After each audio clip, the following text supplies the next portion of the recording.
Mémoire d'un exilé.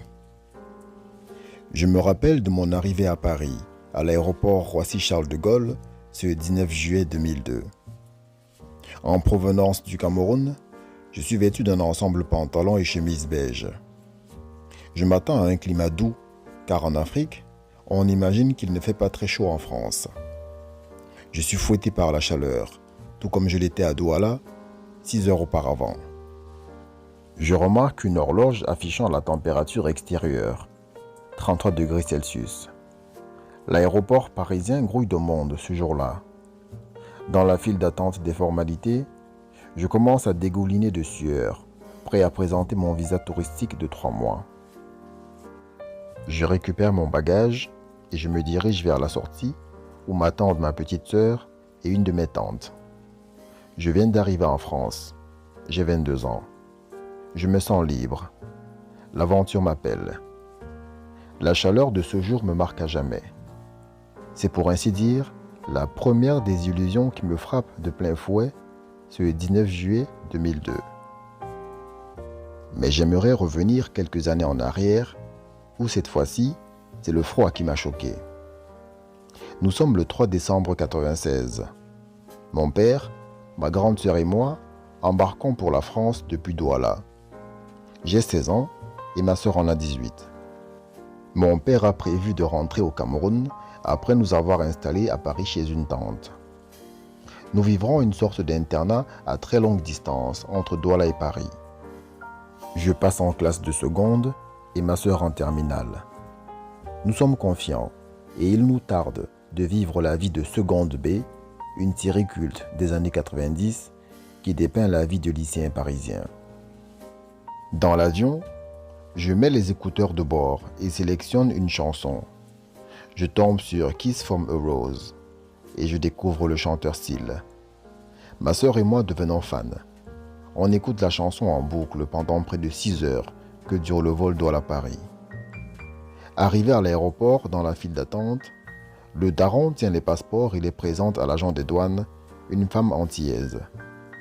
Elle ouvre les pages, feuillette les 3 passeports à plusieurs reprises. Ce n'est pas normal. Elle demande alors à mon père de se mettre sur le côté et nous avec. Un de ses collègues arrive et nous demande de le suivre. Nous sommes emmenés dans un dédale de couloirs, dans un bureau. La dame antillaise arrive avec les passeports et s'adresse à mon père. Le couperet tombe. Nous sommes en possession de visas français falsifiés. Mon père devient blême. La dame lui montre le visa qui est marqué « Visa valable uniquement pour le territoire Francius ».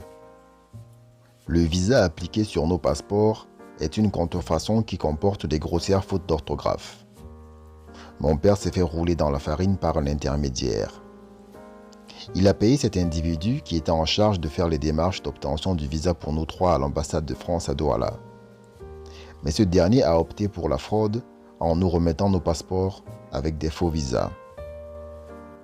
À cette époque, à l'ambassade de France, il est possible de se faire représenter par un tiers rémunéré pour déposer des demandes de visa groupées. Mon père a beau expliquer à l'agent des douanes qu'il est de bonne foi et ignorait être en possession de faux visas. Mais rien n'y fait.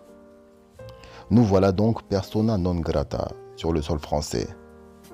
À ce moment-là, ma sœur et moi nous sommes comme spectateurs de notre propre destin. Je ne ressens pas d'émotion particulière. Je lis juste l'abattement sur le visage de mon père et le regret de nous avoir mis dans une telle situation. Il discute avec la dame antillaise, l'agent des douanes, et lui dédicace même un de ses recueils neufs de poésie. Mais l'amabilité s'arrête là. La femme représente la France et applique les lois de la République. Nous ne récupérons pas nos bagages qui restent dans une zone de transit. 2 policiers nous escortent vers la sortie de l'aéroport, qui est bien entendu chauffée. Les portes coulissantes s'ouvrent et là, je reçois le plus grand choc thermique de mon existence. Mon visage se fige quasiment et l'air froid me brûle les poumons. Nous sommes le 3 décembre 1996. À Paris, il doit faire -5 ou 1 degré Celsius. Nous sommes transis de froid et les policiers nous font monter dans un fourgon avec des cellules individuelles. Je claque des dents, vêtu d'un simple pull. J'entends mon père nous appeler successivement pour s'assurer qu'on va bien. Nous lui répondons, tandis que dans un froid polaire, le véhicule nous emmène vers l'inconnu. Après un court trajet, nous descendons avec d'autres refoulés dans une sorte d'hôtel proche de l'aéroport. Le réceptionniste est un policier. Il prend nos lacets, nos bijoux et les met dans une enveloppe. Nous sommes escortés vers un ascenseur qui nous emmène au 5e étage. La chambre qui nous est attribuée n'est pas très grande. Elle fait tout au plus 15 mètres carrés et dispose d'un lit superposé et d'un autre d'une place. La salle de bain est minuscule et munie du nécessaire de toilette pour 3 personnes. Nous sommes dans un ancien hôtel transformé en prison pour les personnes en voie d'expulsion du territoire français. Je sais maintenant que c'était un centre de rétention administrative. La fenêtre est une baie vitrée, condamnée et grillagée de l'extérieur. Les flics ressortent en refermant la porte à clé. Voilà, c'est fait. Nous savons que notre rêve s'est effondré. Je m'installe à la fenêtre et regarde des voitures passer à toute vitesse au loin, sur une sorte de voie rapide. Dans la soirée, la serrure tourne et 3 plateaux repas nous sont servis. Mon père n'a pas faim et nous partageons son repas. Il est dans ses pensées et, dépité, prononce de temps à autre le nom du faussaire qu'il a arnaqué sur les visas. Nous ne communiquons pas beaucoup et notre emprisonnement dure 3 jours. Mon père a été autorisé à passer un appel dans le hall pour prévenir notre famille de la situation. Ma sœur et moi passons nos journées à regarder par la fenêtre grillagée cette vie de France qui nous est refusée. Dans mon ennui, je m'invente un jeu. Je compte toutes les Renault Espace Taxi qui passent et je me rends compte qu'il y en a un paquet. Et elles sont toutes de la même couleur, bleu nuit ou noir. Comme autre occupation, je contemple les gravures des précédents occupants qui ont marqué là un coin de mur ou un bout de fenêtre. Le matin du 3e jour, un douanier toque à la porte et nous devons nous préparer à partir dans la journée. Nous sommes donc expulsés de France. Avant de partir, je grave à mon tour mes initiales sur un bout de table avec la date du 6 décembre 1996. Nous sommes remis dans l'avion qui nous ramène à Douala. Le commandant de bord est le même que celui de notre vol aller. Mon père et lui se connaissent un peu. Il lui explique qu'il a été arnaqué par un intermédiaire qui nous a fourni de faux visas. L'homme est compatissant et sûrement habitué dans son métier à voir de tels retournements de situation. Nous sommes expulsés vers notre pays d'origine, le Cameroun. Et comme tous les Africains le savent, quand on a annoncé son voyage, un retour rapide par expulsion est la pire des hontes. La réputation de la famille va en prendre un sacré coup. Arrivés à Douala, nous ne rentrons donc pas chez nous. Papa nous loge à l'hôtel pendant 2 jours, peut-être pour nous épargner le choc de ce retour brutal. De l'hôtel, situé sur les hauteurs du plateau Jos, je regarde l'autre rive du fleuve. Je vois mon quartier au lointain et je pense à tous mes amis qui m'imaginent déjà à Panama. J'ai surtout le cœur noué, car je pense à Jean-Marc, mon meilleur ami, qui est si proche et si inaccessible. J'ai tellement envie de lui raconter ce que je viens de vivre. Nous nous sommes quittés il y a seulement quelques jours. Nous allons ensuite chez ma grand-mère, qui habite un autre quartier que le nôtre. Entre-temps, mon père s'est occupé des formalités pour qu'on se rende dans un autre pays, le Sénégal.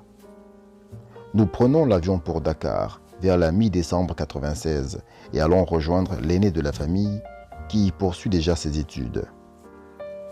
Adieu le rêve français et bonjour la teranga, l'hospitalité sénégalaise. Le vol qui nous emmène au Sénégal fait escale à Abidjan, en Côte d'Ivoire. Nous y restons 48 heures et rendons visite à un ami de la famille installé là-bas. Nous faisons une petite balade au centre-ville que je trouve magnifique. La scène qui me marque, c'est de voir une dispute entre deux garçons des rues, appelés communément dans ce pays des microbes. L'un saisit une pierre pour la lancer au second. Celui-ci s'échappe et se rapproche de notre groupe en narguant son adversaire. Ce dernier ne peut alors lancer sa pierre sans blesser les passants que nous sommes ou casser une vitrine. Je me rends compte que ces garçons doivent avoir mon âge. La vie n'est pas tendre pour eux. Je suis aussi intrigué par la couleur rouge des taxis qui sont partout. Chez nous à Douala, ils sont jaunes. Je garde de cette escale ivoirienne un agréable souvenir. Nous reprenons l'avion pour Dakar, la petite Paris. En ce mois de décembre, l'air y est un peu plus frais comparé à la moiteur constante de Douala. Nous passons quelques jours dans un hôtel proche de la place de l'Indépendance et mon père nous gâte. Restaurants, découvertes de l'île de Gorée, courses, etc. Nous sommes heureux de retrouver notre frère aîné. Il prend le relais de notre père, qui après avoir réglé des détails financiers, rentre au Cameroun. Par la suite, nos parents nous enverront de l'argent mensuellement pour subvenir à nos besoins. J'ai 16 ans et je découvre la vie à l'étranger pour la première fois. Ma sœur et moi sommes inscrits au collège Yalla Suren, qui contrairement à son nom, comporte uniquement les classes du secondaire. Après les fêtes de Noël, nous rattrapons le cours en janvier, moi en seconde et ma sœur en terminale. Je m'acclimate assez bien à ma nouvelle classe et me fais quelques amis. En toute modestie, je trouve le niveau scolaire plus faible qu'au Cameroun. J'étais un élève moyen en classe de 3e, que j'avais d'ailleurs redoublé. Mais là, tout me semble facile. Lors des examens du second trimestre, au mois de mars, 3 mois après mon arrivée, je suis parmi les 10 premiers sur une classe de 45 élèves. Mon secondaire se passe sans embûche. En terminale, je suis dans le top 3 des meilleurs de la classe. Je décroche toutefois mon bac L2 avec seulement 12 de moyenne en juillet 1999. La série L2 était un mix entre littéraire et scientifique qui me correspondait tout à fait. Pendant ces années au Sénégal, je me suis totalement immergé dans la culture du pays. J'ai appris à parler le Wolof avec les enfants de notre bailleur et d'autres amis. J'ai mangé du tchéboudienne, le riz au poisson, dans le plat commun avec des enfants de mon quartier. J'ai fêté la tadjébonne, où des gamins déguisés chantent et dansent en demandant des étrennes. J'ai savouré le mouton de la Tabaski, nagé dans les plages du quartier de Fan, dansé le funana dans les coladera, comme les Capverdiens, nombreux à Dakar. J'ai aussi aimé des Sénégalaises, amour platonique, amour dévastateur, Rokaya, René, Yolande, Nina, Adama, Ouley. Mes copains sénégalais du quartier m'appréciaient beaucoup. L'un d'entre eux décida que j'étais maintenant sénégalais et qu'il m'appellerait désormais Abdoulaziz. En juillet 1997, mon frère aîné s'est envolé pour Paris. Ma sœur et moi nous retrouvions sans autres membres de la famille sur place. Cependant, chaque été, notre mère venait nous rendre visite et on profitait du bonheur de la voir à nos côtés pour quelques semaines. J'ai également côtoyé la communauté étudiante camerounaise à Dakar, dans laquelle je me suis fait quelques amis. Une fois mon bac en poche, en juillet 1999, je voulais aller étudier l'architecture à Bruxelles, mais les finances de mon père ne l'ont pas permis cette année-là. Je n'étais pas sûr de vouloir intégrer l'université Cheikh Anta Diop de Dakar. J'avais 20 ans en cette année 2000. Je me suis donc octroyé une année sabbatique par défaut. J'ai mis ce temps à profit pour m'investir dans l'association des étudiants camerounais où j'avais été élu responsable des affaires culturelles et sociales. Je me chargeais ainsi avec un de mes pairs d'animer des événements comme des journées culturelles camerounaises. J'accueillais aussi les nouveaux arrivants et leur fournissais des bons plans sur le logement ou de l'information administrative. Les membres du bureau organisaient chaque année la Coupe d'Afrique des Nations, un tournoi de football entre étudiants africains. Je me rappelle d'une anecdote lors d'un match de foot entre les étudiants camerounais et une autre équipe. Un ami à moi qui faisait des études de médecine était par défaut le soignant de l'équipe.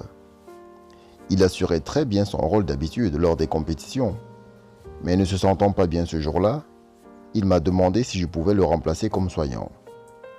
En tant que membre du bureau, j'ai accepté, afin que nos valeureux étudiants, lions indomptables, ne restent pas sans médecin lors du match. Ce fut le pire match de soignant que j'ai vu. Les joueurs se blessaient toutes les 5 minutes et accouraient vers moi pour se faire soigner. J'avais seulement une mallette avec des pansements, du gel refroidissant et peut-être du sérum physiologique. Je donnais le change en bricolant comme je pouvais, moi qui n'avais aucune connaissance en soins infirmiers. J'ai soigné des arcades ouvertes, des bosses au tibia et bien d'autres bobos. Bref, j'ai fait de mon mieux. Avec le recul, je me dis que ce pote a dû savoir que ce match serait intense physiquement et m'a proposé de le remplacer. Le salaud. Mais bon, j'aurais au moins appris à faire le soignant de football. Après mon année sabbatique, je me suis inscrit au British Council, le centre culturel anglais de Dakar, pour approfondir mon anglais. Ma nouvelle destination, c'était Londres.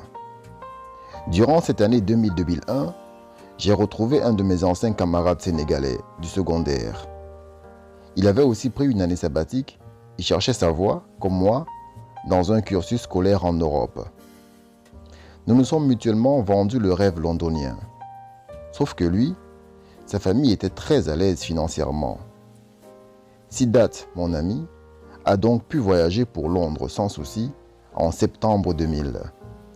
Moi, je n'ai pas pu partir cette année-là, faute de moyens.